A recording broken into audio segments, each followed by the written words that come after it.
The UK's Ministry of Defence has admitted that electronic records of its soldiers' day-to-day activities in Afghanistan are routinely wiped from computers. One lawyer has already said it smacks of a cover-up. Well, the disclosures were made at the public inquiry into the death of an Iraqi hotel receptionist. Baha Mousa died from multiple injuries while in the custody of British soldiers in 2003.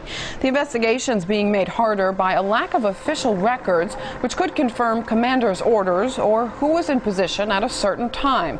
An MOD statement to the inquiry said there are gaps in the information because IT systems are routinely wiped when returned from operational deployments.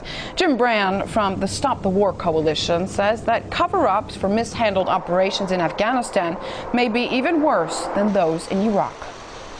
I don't think that the military would deny that there was this propaganda war waged, and certainly in this country it consisted of presenting British soldiers in, especially in the early years after the invasion and the occupation in 2003, 2004, presenting British soldiers as being the ones who do things differently from the Americans, who go around in soft hats instead of hard helmets and body armor and so on, and who win the hearts and minds of the people, all this sort of thing. And there's abundant evidence that something else was going on at the same time, that was simply a propaganda thing for fooling people. And therefore that these abuses, in fact, the inspiration for them comes from much higher up. The idea that commanders actually told soldiers to be very heavy-handed and to treat the Iraqis quite disdainfully and so on. I think that's really the number one thing that's at stake, the reputation of the Army Command. The military is very interested in learning lessons. I mean, that's one of the things that's come in very much in recent years, that you constantly strive to learn lessons from what you do so that you supposedly do it better next time, etc.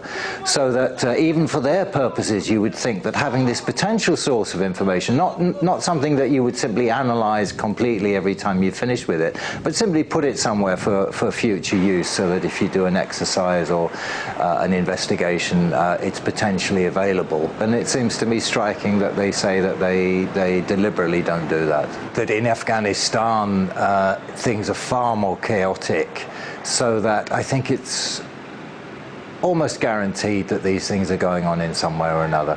I mean, you have such a blurred line anyway. You had this thing until very lately that they were obviously using firepower, helicopters and missiles and so on, as compensation for the fact that they didn't have a large number of troops on the ground.